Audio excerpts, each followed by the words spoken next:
18:33, buon sabato sera dagli studi di TG2000. Una situazione apocalittica. La protezione civile ha definito così ciò che il maltempo sta provocando in Veneto.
Quando arriva la tempesta, puoi solo aspettare che finisca.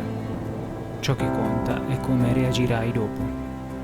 Io quella volta ho deciso di reagire così, con la forza di un leone.